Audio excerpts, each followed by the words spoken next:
오늘 함께 나눌 말씀의 제목은 고난 속에서 하나님의 침묵을 듣다입니다. 침묵을 듣는 시간. 영화 중에 사일런스라는 영화가 있습니다. 영화 배경이 17세기 천주교 탄압 시대 때 나왔던 박해에 대한 영화인데요. 간략한 내용을 본다면은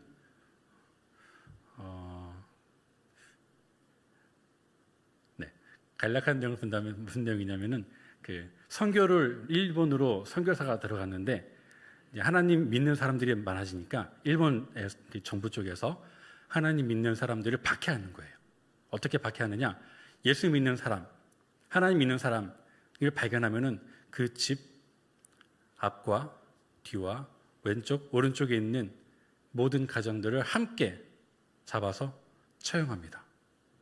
엄청난 박해를 하는 거죠. 그 가운데에 이제 선교사들이 왔는데 이제 그 관료들이 시험을 해요. 어떤 시험을 하냐? 이 사람이 믿음이 있는가 없는가? 그 과정 속에서 하나님이 이 믿는 사람들을 어떻게 보호하시고 이끄시고 인도하시는 것에 대한 내용보다도 그들이 박해받고 죽음을 당하고 고난받는 가운데에 침묵하시는 하나님을 보여주는 그런 영화입니다. 근데 제가 그 영화를 보면서 한 부분에서 좀 마음의 울림을 받는데 믿음이 있는가 없는가 테스트하는 가운데에 예수님 성화를 밑에 깔아놓고 사람들로 하여금 그걸 밟고 지나가게 하는 거예요. 그러니까 사람들이 믿음이 없는 사람은 밟고 지나갔겠죠. 근데 있는 사람은 감히 못 밟는 거예요. 그러니까 그 사람들은 따로 분류해서 이제 죽이러 가는 겁니다. 이제 선교사 차례가 됐죠. 가는데 갑자기 그 성화에 있는 예수님이 말을 하는 거예요. 어떻게? 나를 밟고 지나가.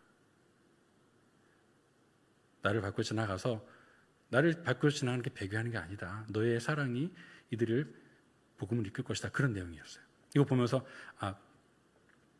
하나님의 침묵 가운데에 하나님의 사랑이 이들에게 어떻게 베푸셨는지, 어떻게 울림이 있었는지 그런 잔잔한 영화였는데 처음부터 끝까지 내용은 이렇게 드라마틱하지 않습니다. 근데 그 조용한 침묵 가운데에 일본 역사에 하나님께서 인도하셨는지 보여주는 그런 영화였습니다.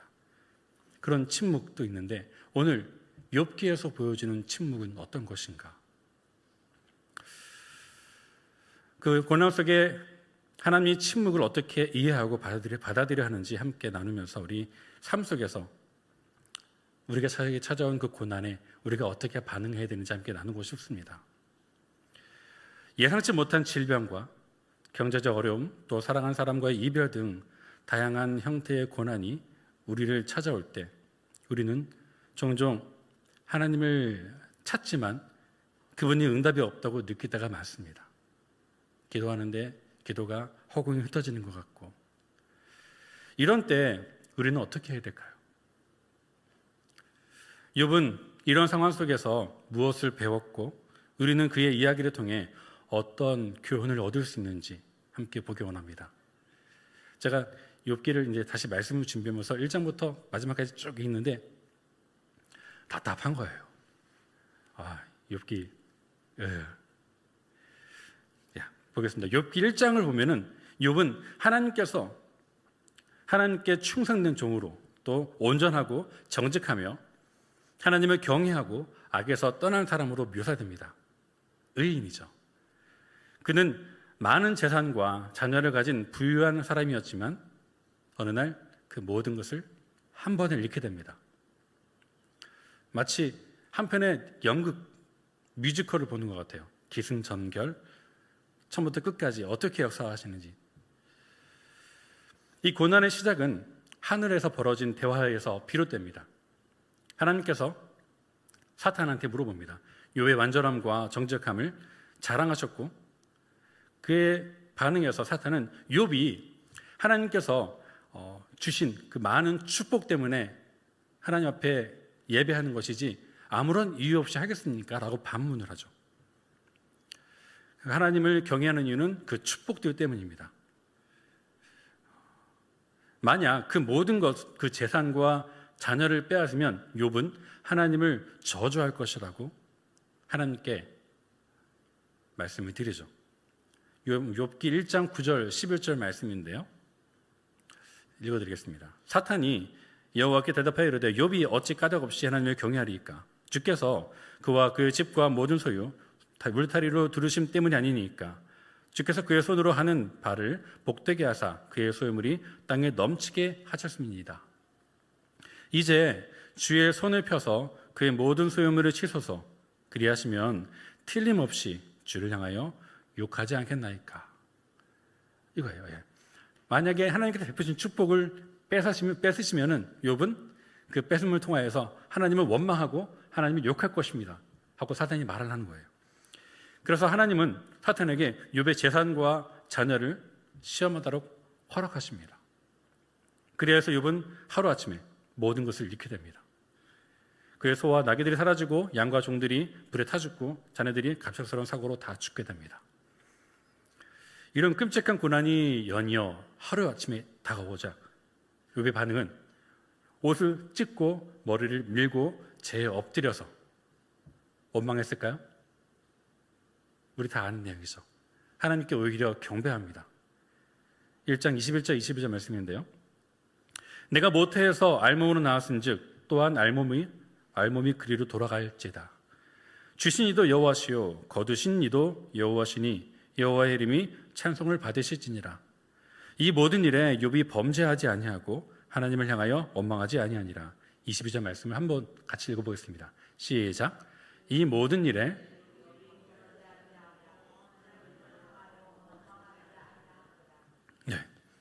오히려 하나님을 찬송하면서 하나님께서 하신 일을 하나님께 영광을 돌리면서 감사하는 모습을 보여줍니다.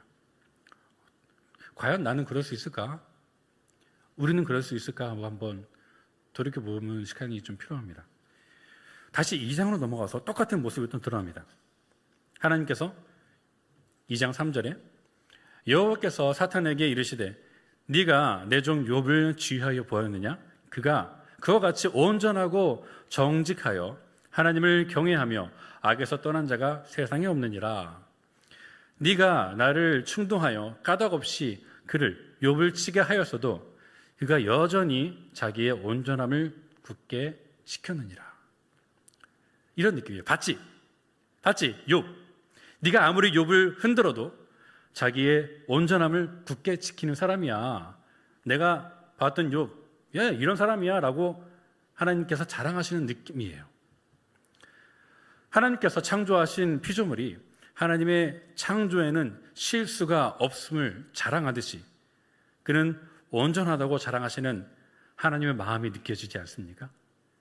내가 창조한 욥, 그가 그 입술을 지켰고 내 앞에 온전했어. 봐, 그런 사람이야 라고 말씀하십니다. 우리 일신교회 공동체 여러분도 하나님께서 이렇게 기쁘시게 하는 삶이 되기를 축복합니다. 그런데 이어서 사탄이 기다렸다는 듯이 말합니다. 하나님, 욥의 뼈와 살을 치셔야죠. 그가 자기 그 직접적인 상함을 받지 않으니까 오히려 하나님께 감사하는 것입니다. 그의 몸을 쳐보십시오. 분명히 하나님 원망할 것입니다. 2장 4절 5절입니다. 사탄이 여호와께 대답하여 이르되 가죽으로 가죽을 바꾸오니 사람이 그의 모든 소유물로 자기의 생명을 바꾸올지라. 이제 주의 손을 펴서 그의 뼈와 살을 치소서. 그리하시면 틀림없이 주를 향하여 욕하지 않겠나이까. 내 모든 것을 팔아서 나를 안 다치게 할 수 있는 게 사람입니다. 자, 그러면 이게 없을지라도 한번 그의 몸을 쳐보십시오. 분명히 욥이 반응할 것입니다 라고 말합니다. 결국 하나님께서 허락하시죠. 하지만 욥의 생명은 해하지 말라고 말씀하십니다. 발바닥부터 정수리까지 종기가 생겨서 이제는 기와장으로 몸을 긁어야 하는 상황까지 이르게 됩니다. 처참하죠. 참담하죠. 그런 욥의 모습을 보면서 욥의 아내가 한마디 합니다. 아직도 하나님 앞에서 너의 온전함을 지키라느냐? 차라리 하나님을 원망하고 하나님을 저주하고 죽어라 하고 충동질합니다. 2장 9절이죠. 그의 아내가 그에게 이르시되 당신이 그래도 자기의 온전함을 굳게 지키느냐 하나님을 욕하고 죽으라 라고 마음을 흔들죠. 3대 악처라는 말이 있습니다. 3대 악처는 되게 많이 바뀌는데 그 중에 1위가 누구냐면 바로 소크라테스의 아내예요. 많은 설화가 있습니다. 그 제자리에 들어오니까 막 잔소리하다가 그때 말 안 되니까 머리에다 구정물을 부어버렸다는 그런 얘기를 하죠. 그가 말합니다. 자기는 결혼을 추천한다고. 결혼해서 좋은 아내를 만나면 행복하고 악처를 만나면 나처럼 철학가가 될 거라고. 예. 그 2, 3위는 많이 바뀌어요. 2위는 톨스토이 아내 말년에 그를 내쫓아서 가출시켜서 얼어 죽게 했다는 말도 있고요. 많이 있는데 세 번째로 꼽히는 사람이 바로 욥의 아내입니다. 네, 믿거나 말거나. 근데 저는 욥의 아내가 악처라고 말하고 싶지는 않아요. 끝까지 함께 했거든요. 네. 그런 괴로움과 고통 중에 욥이 대답합니다. 2장 10절이죠. 그가 이르되 그대의 말이 한 어리석은 여자의 말 같도다. 우리가 하나님께 복을 받았은즉 화도 받지 아니하겠느냐. 이 모든 일에 욥이 입술로 범죄하지 아니하니라. 빨간 거 한번 읽어볼까요? 시작. 이 모든 일에 욥이 입술로. 때때로 우리 안에 올라오는 충동적인 감정으로 하는 말들이 있습니다. 감정 섞인 말들, 욕, 상대방에게 상처 주는 말, 자존심이 상해서 반응하게 되는 말들. 그 말을 하려는 충동이 올라올 때에 한번 그 말을 삼켜버리는가, 말해버리는가, 거기에는 좀 큰 차이가 있습니다. 물론 지금 욥의 아내는 그 사탄의 충동으로 그 도구로 말을 했겠죠. 그 순간 그 충동이 올라올 때에 욥에게도 그 마음이 하는 마음이 없었을까? 욱하는 마음이 없었을까? 라는 생각이 듭니다. 그런데 올라왔을지라도 그것을 입 밖으로 내지 않고 삼키며 오히려 하나님을 찬양하는가 그렇지 않는가는 우리에게 있습니다. 그리스도인의 삶은 우리의 신앙을 무너뜨리고자 하는 사탄과의 싸움입니다. 그 싸움에서 하나님을 향한 믿음과 신뢰를 잃지 않는 우리의 신교회가 되길 축복합니다. 욥기는 지혜서에 속하는데 인생의 고난 속에서 지혜를 발견하는 이야기입니다. 욥과 친구들의 대화는 인간의 범죄에서 하나님을 이해하려 하며 그 과정에서 고난의 이유를 죄로 치부하게 됩니다. 마치 장님이 코끼리를 만지면서 코끼리 다리 만지고 코끼리는 기둥 같은 동물이야. 코끼리 귀를 만지면서 아니야, 코끼리는 부채 같아. 코를 만지면서 아니야, 코끼리는 막 이렇게 늘어나고 왔다 갔다 하고 막 이렇게 돼. 그런 거죠. 욥기 28장 12절 14절 말씀입니다. 욥은 하나님의 지혜를 이렇게 말합니다. 그러나 지혜는 어디서 얻으며 명철이 있는 곳은 어디인고? 그 길은 사람이 알지 못하나니 사람 사는 땅에서는 찾을 수 없구나. 지혜를 땅에서 찾을 수 없구나. 깊은 물이 이르기를 내 속에 있지 아니하다. 깊은 물속에 있지 아니하다. 바다가 이르기를 나와 함께 있지 아니하다 아니라. 지혜와 명철이 땅에도 깊은 물에도 바다에도 있지 않다고 말을 합니다. 그리고 이어서 15절 19절에 순금으로도 바꿀 수 없고 은을 달아도 그 값을 당하지 못하리니 오빌의 금이나 귀한 총옥수나 남보석 그 값을 당하지 못하겠고 황금이나 수정이라도 비교할 수 없도록 정금 장식품으로도 바꿀 수 없으며 진주와 버격으로도 비교할 수 없나니 지혜의 값은 산호보다 귀하구나. 그 수의 황금으로도 비교할 수 없고 순금으로도 그 값을 해가지 못하리라. 그러니까 사람이 어떠한 거래로 어떠한 돈을 주고도 어떠한 대가로도 그 지혜와 명철을 구할 수 없다고 말합니다. 그런즉 지혜는 어디서 오며 명철이 머무는 것은 어디인고? 모든 생물의 눈에 숨겨졌고 공중에 새에 가려졌으며 멸망과 사망도 이르기를 우리가 귀로 그 수모는 들었더라 하니라. 하나님이 그 길을 아시며 있는 곳을 아시나니 28절이죠. 또 사람에게 말씀하셨도다. 보라, 주를 경외함이 지혜요 악을 떠남이 명철이니라.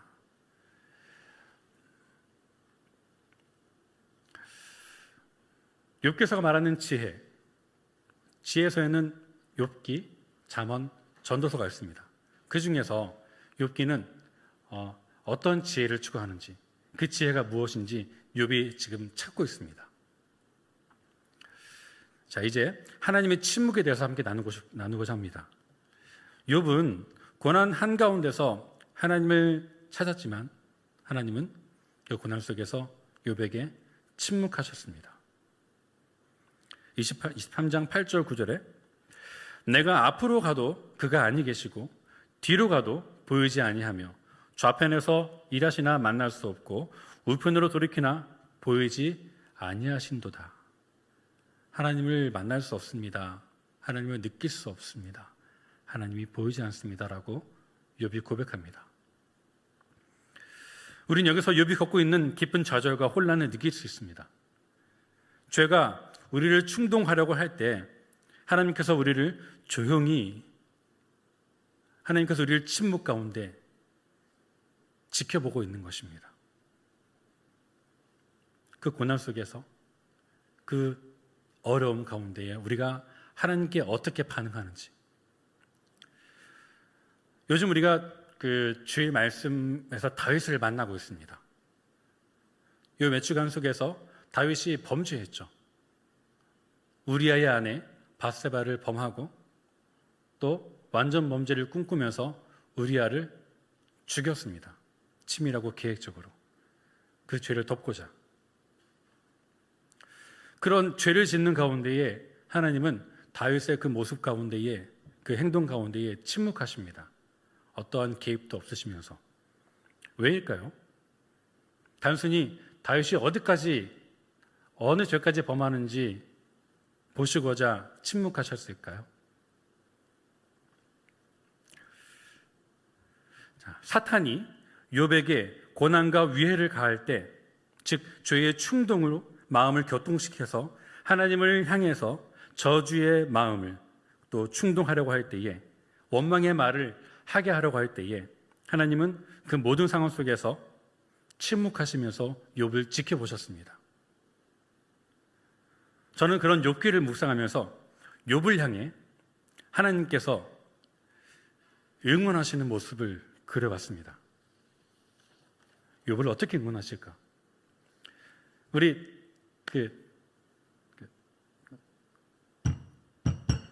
이거 기억하시나요?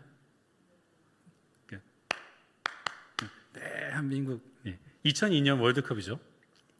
그때 그 서울 시청 광장에 모였던 사람들을 TV로 보셨죠? 거기 가보셨나요? 가본 사람 있으신가요? 저도 갔었습니다. 네. 거기서 대형 스크린 가운데 모든 사람들이 축구 경기를 보면서 어떻게 했어요? 결정적인 순간에 모든 사람들이 한 마음과 한 뜻으로 조용히, 또는 골에 들어간 순간 한 골에 확 터져서 하는 그런 것들을 경험해 보셨죠? 같이 안 하셨나요? 축구에 관심이 없어가지고. 네. 수많은 사람들이 같이 응원하는 가운데에 막 시끄럽게 막 하고 있는 가운데 있겠지만, 여기서 응원하는 소리를 그 경기장에 있는 사람들은 아마 듣지 못했을 거예요. 여기는 막 시끄럽고 막 응원하고 막 그래 좋았어, 그래 너 슛 하는데 그 경기에 있는 사람들은, 실제로 뛰고 있는 사람들은 우리의 소리를 못 들었겠죠.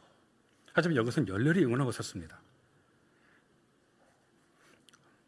그처럼 분명 하늘에서도 욥의 그런 상황을 주시하면서 하나님은 욥을 응원하셨으리라 상상이 됩니다. 그의 친구들과의 대화 속에서 그의 입술을 지키는, 원망하지 않는, 저주하지 않는 그의 욥의 모습을 보면서, 그래 그거야. 잘하고 있어. 뭐 욥기를 쭉 보면 욥이 하는 말들이 그렇게 그래, 하나님은 정직하시고 위대하시고 이러지 않아요. 격렬히 반응합니다. 근데 그 가운데에 이런 대화 속에서 하나님은 욥을 보시고 계셨어요. 마찬가지로 다윗이 바른 선택을 했을 때 기뻐하시는 모습, 죄의 길을 선택할 때에 안타까워하시는 모습도 있었을 것입니다. 사탄에게 욥의 모든 것을 빼앗도록 허락하셨던 하나님께서 그의 고난과 아픔을 그냥 방관하셨을까요? 그래, 마음대로 해봐 하면서 팔짱 끼시면서 그래, 어떻게 하나 보자 한번 이러셨을까요? 하나님께서. 그의 아픔과 고난의 순간, 그런 기가 막힌 상황 가운데에 욥의 모든 상황을 숨죽이시면서 보셨을 것 같습니다. 조마조마한 마음으로 과연 욥이 이 어려움을 건너뛸 것인가? 현재의 우리에게 다가오는 고난과 이해할 수 없는 고통과 역경이 있다면 지금 이 순간 믿음으로 한 걸음씩 나아가는 우리를 보시면서 응원하시고 계시는 하나님을 기억하시기 바랍니다. 사탄이 걸었던 하나의 조건이 있었죠. 그의 모든 것을 빼앗으면, 그의 육체를 치면 하나님을 분명히 저주할 것입니다. 그 말에 하나님은 자신 있어 하셨습니다. 내가 창조한 피조물을 나를 배반하지 않아. 하나님의 자부심에 욥은 끝까지 인내하며 하나님을 향해 저주하는 입을 열지 않았습니다. 하나님의 창조에는 실수가 없음을 나타낸 것이죠. 이처럼 하나님의 침묵은 결코 하나님께서 가만히 계신다는 것을 대변하지 않습니다. 하나님이 가만히 계신다고 가만히 계신 게 아니죠. 마치 창세기 마지막과 출애굽 사이에 그 400년의 시간 동안 하나님이 아무것도 안 하신 것 같지만 그동안 이스라엘 백성들을 수많은 민족으로 성장시킨 것처럼 오히려 그 침묵 속에는 우리가 알지 못하는, 이해할 수 없는 하늘의 일이 이루어지는 순간입니다. 우리가 흔히 경험하는 이들이 있죠. 어떤 거냐? 되게 완벽한 침묵이라고 느껴지는 고요한 시간. 그때가 있죠. 저는 어렸을 때에 잠자리에 들려고 누웠을 때에 적막한 가운데에 들려지는 굉장히 큰 소리가 있었어요. 시계침 소리. 착각, 착각. 경험해 보셨나요? 그 소리 때문에 잠을 못 자겠는 거예요. 왜 그래? 근데 잠들어야지. 근데 정말 조용한데 그 초침소리가 점점 커지는 그런 경험. 저만 해본 거 아니죠? 네. 하나님께서 침묵하실 때에 우리는 다른 소리에 귀가 시끄러움을 경험하게 됩니다. 오늘 욥기에서 그 시끄러운 소리들은 바로 욥의 친구들의 소리죠. 엘리바스와 브리닷과 소발, 그리고 엘리후의 목소리죠. 각각 자신의 잣대와 기준으로 욥을 위로한다면서 그의 상처받은 심령에 소금을 뿌립니다. 자기의 방식으로 위로하죠. 근데 그 위로가 너 하나님께 회개해. 네가 고난당하는 거 너 죄 때문이야. 너 잘못한 게 있으니까 고난받는 거야. 욥은 나 아니야. 하나님께 나 죄를 짓지 않았어. 의로워. 너 그것도 너 교만이야. 막 이런 가운데 이게 막 위로한다 합시고 하는 말들이 상처에 소금을 바르는 것 같은 그런 아픔과 괴로움들이에요. 하나님의 침묵 가운데에 그런 소리들이 들립니다. 그런 소리에 휘둘리게 되면은 그런 말이 있죠. 사공이 많으면 배가 어디로 가죠? 네, 산으로 가죠. 근데 우리 중심을 잡고 간다면은 목적지로 가게 되는 것입니다. 욥은 그 목적을 잃지 않았어요. 그 수많은 소리에 휘둘리지 않고 난 하나님을 신뢰하고 하나님을 믿어. 내 상황이 비록 이렇지만 난 그래도 하나님이 나를 이끄시고 인도하심을 믿어 라고 고백하는 거예요. 이렇게 사탄이 여러 가지 방법으로 욥에게 고난과 위해를 가할 때 하나님은 침묵하셨습니다. 하지만 욥은 하나님을 향한 믿음을 잃지 않았죠. 전 이게 지혜 같습니다. 하나님의 침묵 속에는 우리가 알지 못하고 이해할 수 없는 하늘의 일이 이루어지는 순간인데 그것을 바라볼 수 있는 그 침묵을 듣는 거예요. 하나님께서 침묵하시는 걸 듣는 거예요. 내 고난과 어려움 속에서 내 마음이 충동이 일어날 때에 하나님께서 날 보고 계심을, 내 믿음이 어떤지를 듣는 거예요. 하나님은 때론 우리의 믿음이 진짜인지 가짜인지 우리 스스로 확인하도록 도와주십니다. 우리는 그것을 때로는 하나님께서 우리를 테스트하신다고 말을 하죠. 그 과정 속에서 하나님은 우리를 더욱 단단하게 하시고 성숙하게 하십니다. 그렇기 때문에 우리는 하나님의 침묵을 두려워하거나 좌절할 필요가 없습니다. 오히려 그 침묵 속에서 하나님의 뜻을 찾고 그분의 계획을 신뢰하는 믿음을 가져야 합니다. 이것이 욥기에서 말하는 지혜입니다. 하나님을 신뢰하는 믿음을 잃지 않는 것. 욥의 고백을 들어봅니다. 23장 10절이죠. 함께 읽어볼까요? 시작. 그러나 내가 가는 길을